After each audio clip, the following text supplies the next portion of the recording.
Hello and welcome to the Green Voice podcast. My name is Grant Ervin with S&B USA, coming to you from the Point Park Center for Media Innovation in downtown Pittsburgh. Super excited to have a great guest from the fabulous company across the river here, WESCO. We have Renee Thompson with us. Renee, how are you? I'm good. How are you? I'm doing terrific. Glad to hear it. We're glad to have you here with us, albeit remote. So we're juggling lines and wires and cords and the whole Zoom apparatus, which we're all experts at now over the last few years.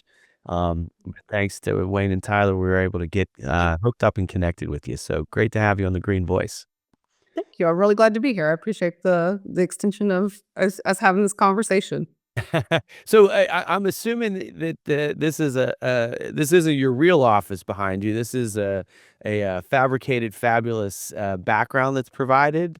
Oh, Um, yes. Our marketing group is really great. Our branding and marketing team is an amazing group of people who set this kind of like background up so it, that when we talk to people like yourselves, that we look like we know what we're doing over here. yeah, I mean, kudos to them. It is a well-designed office space. I So know. I wish my office looked I like know that. I wish my office looked like that too. So where are you based? Where are you coming to us from? Right. So I live in Dallas, Texas. My family's been in Texas for about 150 years at this point. So Oh, wow. I'm genetically inclined to be in Texas. That's amazing. So 150 years in Texas. I have all kinds of like stock questions to ask you, but I'm curious about that. I'm curious about that. So tell me a little bit about your family history there with 150 years. Right. Well, obviously, we came from the East a long time ago. My grandfather worked in the oil fields in East Texas for 50 years before he retired. It was a long legacy of, just being in East Texas and um, working in the boom towns and all that kind of fun stuff. It's been a really interesting kind of thing. We have a farm in Nacogdoches that we've had in our family for about 50, 60 years at this point. So Okay. it's kind of a really kind of just legacy type of thing for us.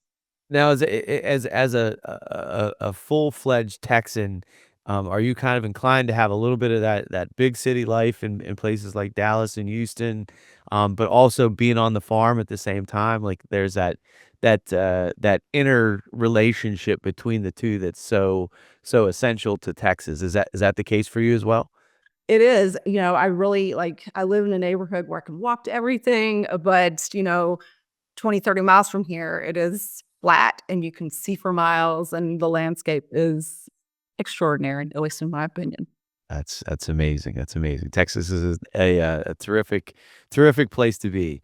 You know, maybe to just kind of jump in a little bit here on the Green Voice, we have we're always fascinated by our guests, obviously, but really interested to learn a little bit about yourself and your career trajectory, and the role that you have at WESCO.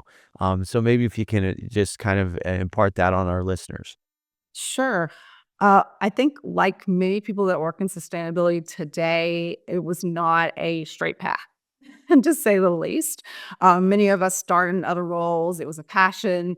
Somehow we got potentially pointed out to say, here, you do this. And most of us took it from there, right? And I am no different. I started with WESCO in the safety, on the safety team. I grew up with a dad that worked in as the vice president of operations in a manufacturing environment. That environment by nature is, because of the machinery, a little more hazardous to the folks that work there. So safety was a huge passion of his. He brought that home in conversations, that desire to send people home safe at the end of the day. So started with safety, had mad passionate desire for sustainability. My leadership identified that. And when the role came up in about 4 or 5 years ago, um, I started in this role and have been working on it ever since. It's been quite an interesting journey. I guess the only other thing there is, it's not just my professional life. It is very much my personal life as well. I have a daughter who potentially one day will have my grandchildren, and it means a lot to me to For make a Texas. difference, in my personal life and in my professional life, and it's really an awesome thing, honestly. Amazing. What are some of the, could you explain to some of the roles and responsibilities that you have in your position as you lead sustainability with WESCO? Sure. So some of the primary responsibilities are we do the sustainability report every year. So my team project manages that with all the people across the organization. We also report out to all the third parties that for rankings and ratings. Just as public companies are sort of interested in those kinds of things. We also work internally to help our own organization navigate this journey that we're on of being a better corporate citizen. We also get to work with our suppliers and our customers on what's good for them, what's good for us, how do we work together to solution all those many things. And we also work to comply to all the many regulations that are out there and coming up in the world today. It's fascinating because when you talk to sustainability leaders in the corporate sector and even in the public sector as well, I'm always fascinated that there's never one thing. Right? It's a Yeah. multifaceted role and position. So you mentioned, the idea about third-party rankings and reporting, pulling together the annual sustainability report, working with suppliers. Is there one of those roles that you find, both the most challenging, but also the most rewarding? Like, is there a kind of a balance there? Um, I think for me, it is very much working with the supply chain, right? So listening to a customer talk about what their goals are and pulling that internally and going, how do we help them get there? Right? What are the things that we can help affect to help them get where they're trying to go? And then, I guess turning down the other side, right? And looking at our suppliers and how is it that we work together to solution for less packaging, those kinds of things, better routing, consolidating shipping, those kinds of things to make, just something better. Any one step closer is one step closer to the goal, to the reductions, to the many things that we're trying to achieve. And that supplier side, that starts to get you into a lot of those, like, Scope 3 emissions, For their discussions products, for sure. for their products, right? I mean, how are suppliers, are they receptive to those conversations for you guys? Or, what's the spectrum look like in terms of that receptivity? That's a great question. So we have about 50,000 suppliers. Um, Eh but So it's not a small conversation, to say the very least. But we have, a lot that we have very close relationships with, right? We have a lot that are, maybe a one-time type of purchase, those kinds of things. But we have a whole other group that, these are companies that we have done business with a long time, right? And they're, either mostly US based, some are EMEA based, but some of them are very far ahead in their journey, and some of them are just starting their journey, over the last couple of years. So the conversations look very different depending on where they're at. Some of them are actually coming to us and saying, what are you hearing from your customer? How can we improve? What do we need to focus on for the next 5 years as they work to strategize on how they're going to continue on their projects and what they're trying to achieve. That's interesting. I wanna come back to this in a little bit, but I don't wanna get too far down the rabbit hole, but, might be a good opportunity, for our listeners. Like, we're familiar with the WESCO brand in Pittsburgh, but maybe talk a little bit about the company and kind of the work and the role that you guys play, in the industry and the different types of aspects of service and product that you have. Sure. So I always like to start with our mission because I know this is going to sound really cheesy, but I actually find it kind of inspiring on my end. So our mission at Wesco is to build, power, connect, and protect the world in which we live. Again, weird, but obviously I find it very inspiring. So we are a Pittsburgh-based company. Been there more than 100 years at this point. Which is really an interesting, fun thing, right? So we've grown over many years through acquisition. So that brings a lot of perspectives to the table around a core set of values that we have as a company. We have around 800 branches in more than 50 countries at this point, with about 20,000 employees. We've again sit in the middle of the supply chain as a B2B type of organization, meaning obviously that we have customers on one end and suppliers on the other. We supply millions of products and have offer consulting and advisory services to our customers, touching electrical communications, security, utility, and broadband. There's not a whole lot that we don't do. Let me say that. Um, our vision is to be the best tech-enabled supply chain solutions partner in the world. So that's kind of where we're at. It's fascinating to hear that because you see, Pittsburgh is chock full of companies like WESCO that have a long history, whether it's the WESCOs or the US Steels or the Westinghouses, that are really essential to the not just the Pennsylvania or the American economy, but the global economy. And so that supply chain management and the electrical power systems, that you guys work with, it makes me really curious. The last few years, there's been a real boon in terms of the amount of innovation and the acceleration, given the need and the availability of resources around the energy transition.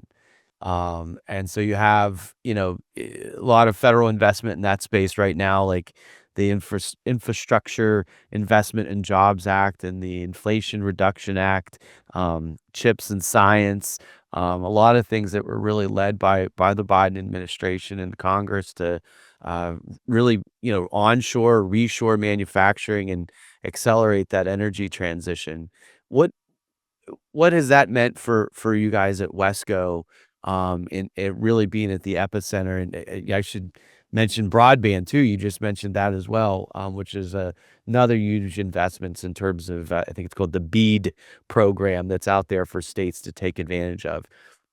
What's that meant for you guys at WESCO in terms of supplying those resources for those critical infrastructures?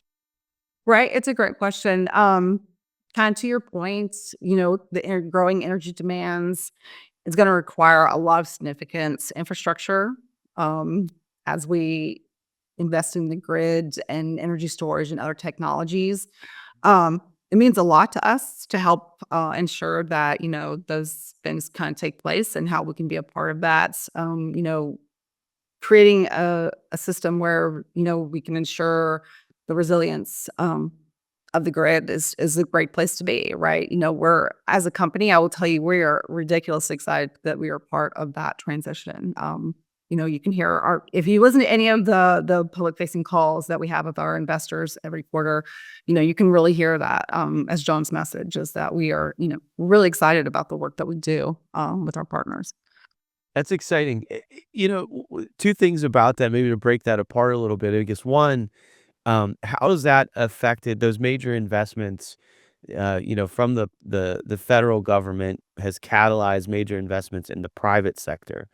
What has that meant, to your role in sustainability? Maybe in connecting that with the supply chain. Has it increased, some of the intensity, or you mentioned things like batteries and the grid, which are ultimately like major, life supporting solutions in many cases, but also sustainable solutions. What has that meant for your role in sustainability? Are you getting pulled into more conversations, that typically, you wouldn't have, or what does that look like for you in the day to day? Well, it does mean that I get pulled into some interesting conversations in the sense that when our customers come with what they wanna do, sometimes our salespeople, because sustainability is not their life, right? And, that's just kind of the nature of the role, right? And so a lot of times I get pulled into those conversations really to help our internal teams kind of navigate the waters with what the customer is asking for. Helping them understand scope one and scope two emissions is really a really conversation that we've had for quite a few years at this point, just in, the nature of, helping them understand kind of where the customer is coming from and how we play a role in that in a lot of ways. We sell renewables, we sell, lighting projects that, reduce emissions through LED retrofits, that kind of thing. So helping, our customers understand that role that we can play for them is kind of how I help. I mean, that's a legacy type of thing, but also, sometimes I guess it helps the customer to hear it from somebody that lives it. Right. Uh, So we're the salesperson, but not that our salespeople don't do a great job, but sometimes it just is helpful to have me as part of that conversation. do you find yourself being like the translator, both internally and externally? Only occasionally. Our salespeople are really smart people, so they tend to take in that information and really do a great job, going back to the customer. But it does occasionally, require some intermediary on my part of helping translate navigates those waters. So it's a fun place to be. Super exciting. And has that changed for you in recent times, like, because of these types of investments? Or is that something that, was going on 4 or 5 years ago, or is it really more in recent times where that need for the sustainability person to not just face internally, but also externally, has that been the case for you? So for me, I think it over the years, just because of the many conversations, I think it has decreased a little bit. However, as I say that, I know that there are other customers that it's now ramping up for. So now that they're now playing in this arena, it now creates even more conversations, more in-depth conversations, especially as, they try to figure out their journey, and how do we work together to create that system where we're helping them, they're helping, us and our suppliers and, that kind of thing. It's really interesting. That's fascinating. On the supplier side, just to go back to that, now that we've kinda level set a little, I'm curious, like, how much of that role is proactive in terms of you going out to the customers and explaining, what Wesco's vision is and, because you're aggregating a tons of data points, right?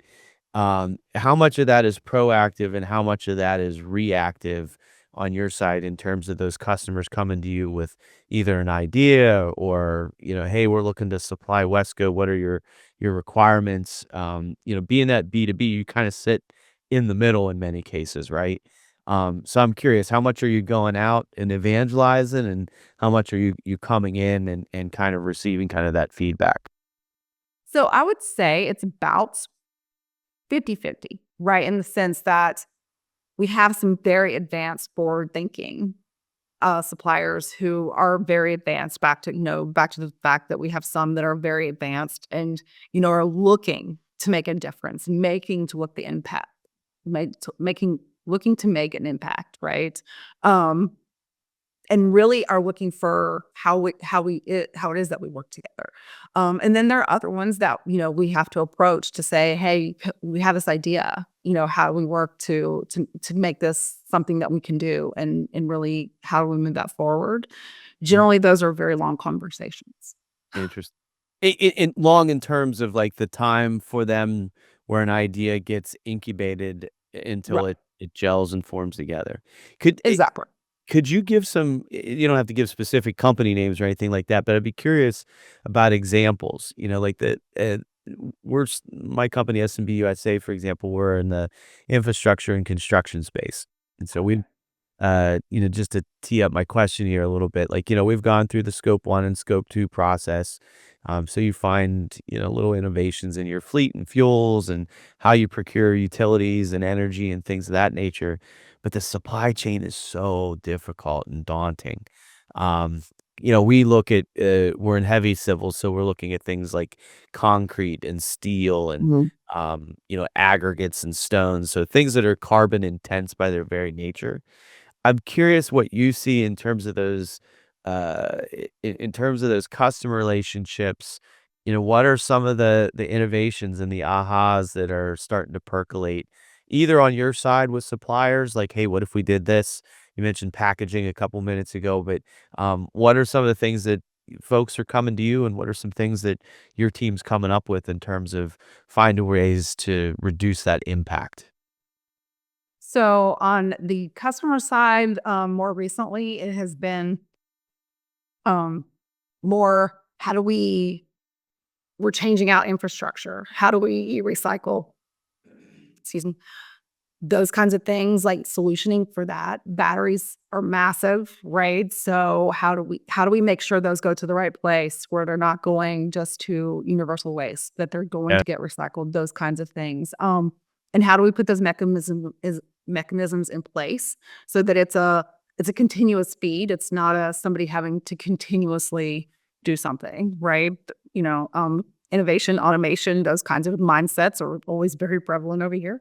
And so that's on the customer side. On the supplier side, logistics, automation of, how we move things around the world, and packaging is really a big conversation, more than you could possibly imagine. The EU has some packaging regulations. The United States is developing packaging regulations that, they want increased recycled content, those kinds of things. There are taxes that are related to those pieces of legislation. So it makes it a set of circumstances where it behooves all of us to pay very close attention to that kind of thing, so that we can all pay less tax in Right. that in that little set of circumstances, right?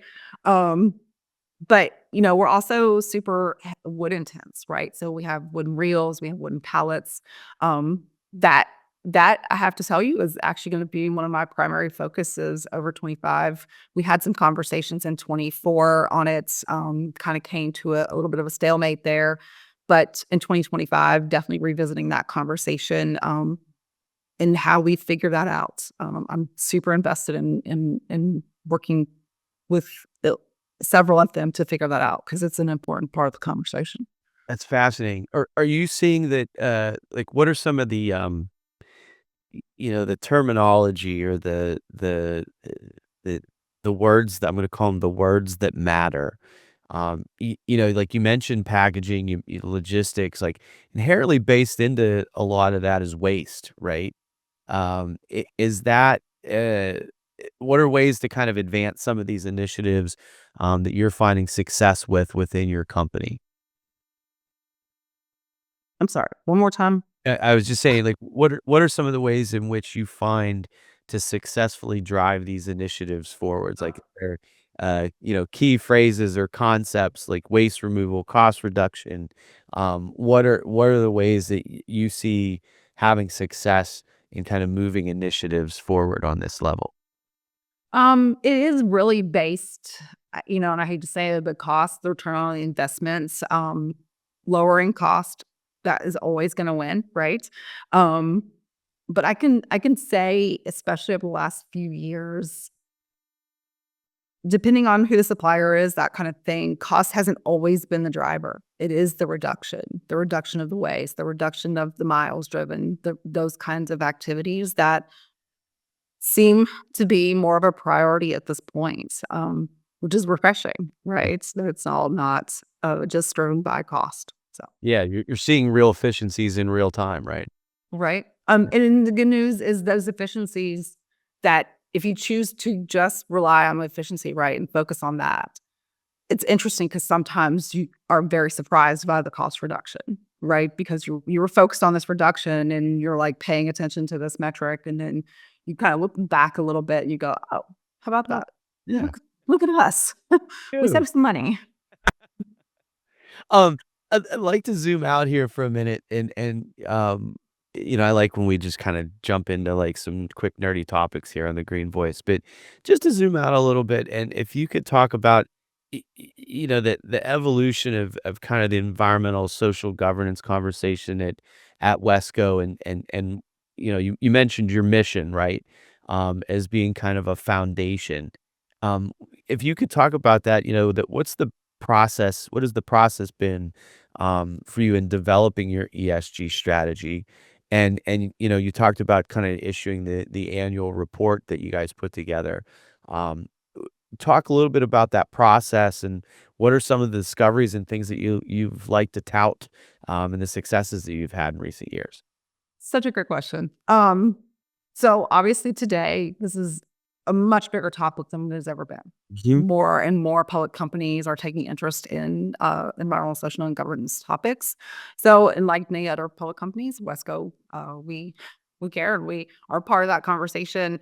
Um, we started our sustainability report in 2017 was our first one. We started reporting to the CDP, which for people who don't know, the CDP is a not-for-profit charity formerly known as the Carbon Disclosure Project. So it's a carbon reporting platform that's, I think, about 50,000 companies at this point report carbon to. So we started that in 2016, and it's really been an evolution since then, always changing and figuring out what the next step is. We really are focused on transparency and how we work with our supply chain. I mean, that really is what matters on our end. And it's continuously developing and evolving, which I think is really interesting. Is there something there that, when you go back and read the report or when you complete it, that I don't wanna say you give yourself a little pat on the back, but you look at your team and the folks that you work with that really impress you?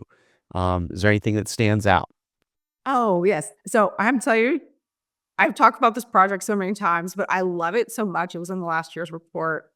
We had a group of people that noticed that there was a report that got printed across 300 locations every single day, regardless of the need for the report. I love this So example so much. physically printing, physically Yeah, print. so Oh, physically printed using paper on a printer across 300 locations. So they saw this, right, and took note and said, how do we stop that? Because that's shenanigans. So they came together cross functionally and figured out one, I love this so much. So, one, they figured out how to take the report from a printed format to a digital format using software that we already had. So, absolutely free, right? It's much more searchable, the report. So, if somebody does need it, they can actually not have to flip through pieces of paper that can actually search it now digitally and stop the printing across 300 locations. Would you like to know the results? I This is the do, best I part. do. I'm kinda waiting here. Bated breath. So annually, that saves 10,000 reams of paper. Or if you'd like to think about it differently, that is 25 tons of paper every year that just took out like absolute zero or like to nothing. That's amazing. And like no new software. Like it was like the thing was such an amazing thing. Like I can't stop talking about it. It's ridiculous. But So it's an example of, like, one of those, it's like the golden chalice of environmental projects, right? Like, you're saving money, you're reducing waste, everyone's still getting the same amount of information, had 0 cost, used it is. It's existing like software. the little halo like that you just really love to talk about. I mean, and there's tons of cost savings that the not only the paper but all the attributes of the printing part of it. But so it's one of the things I would really love to talk about. It was featured in our last report. That's terrific. Now, just behind that, though, I mean, it sounds like there's a lot of parties that are involved in a project like that, right? So what was I mean, just talk a little bit about the team that was around it and what was the genesis? Like, how did they come together and pull that all together? Such a good question. So honestly, I think one of them just one day said, "Why are we doing this? Like, why is this happening? And like, how do we stop it?" And they worked with the IT group and all of those groups to really just go, "What are the things that have to happen to make this stop?" And then they took it amongst themselves to like measure the paper and like that kind of thing to like to be able to quantify the results. Mhm. Um, and here's the fun part. That was all without I mean, someone just brought me that. Like, I didn't spur that. I wasn't even part of that conversation. Like, they didn't have to have me say, "Hey, you should do this thing," right? They absolutely brought that to the table of their own accord. And that's one of the things that I most love about this company is we have 20,000 people every day that come to work trying to solve a problem. And they're innovators, and most importantly, Absolutely. those innovators are empowered to I love it. innovate. Yeah, that's totally fabulous. Just to wrap up here, so many good tidbits, but you mentioned wood a little bit and, up ahead in 25, and that's one of the ways I always like to end the conversation is, what's around the corner for you? as you go in, we're coming to the end of 2024 here, and we look into 25. What are some things that are on your radar right now that are both the opportunities up ahead of you, but also what are some of your challenges? Oh, that is such a great question. So still working in the supply chain always and forever. How do we move the needle? Any needle, like anything that we can work on is something that we will absolutely have a conversation about. There is no automatic no. It is how do we figure it out together? Wood is always and forever probably going to be something that we're focused on. If it is just complete reduction or if it is, and this is kind of one of the solutions that we employ right now is the boutique kind of solution that's local for wood recycling. So that, it can be refurbished and sold back to us, potentially go to not go to landfill, but go to like mulch, those kinds of things. If it's completely broken, those kinds of things, because not all of them can be refurbished. That's kind of the key there, right? Um, Working on logistics. We have some interesting projects going on with how do we better move materials across the world. Mm, Mode shifting is definitely part of the conversation. Logistics between shipping between locations, very much part of the conversation. The conversations are so endless over here. We do a lot of lean work too, so it's like that's another whole like aspect of efficiency, right? Um, Challenges. Sometimes starting the conversation, I think, is part of it. Getting the other group to come to the table, I think is sometimes part of the challenge in some of those things. But typically, I can get them to at least come to the table to hear what I got to say. that's awesome. That's where it all starts is getting everybody around the table together, right? Right? The conversations are endless, and it's amazing. It really is. Well, that's fabulous. Renee Thompson, thank you so much for sharing your insights about the great work that you do and the great work that the team at WESCO is leading in the Cool. sustainability space.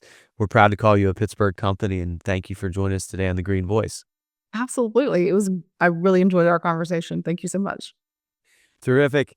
We'll talk to you soon again, Renee, and we'll have you all listen in to the Green Voice. We appreciate you guys out there in the audience. Have a great holiday season, and we'll see you in 2025. I'm Grant Ervin from S&B USA. Be safe and take care.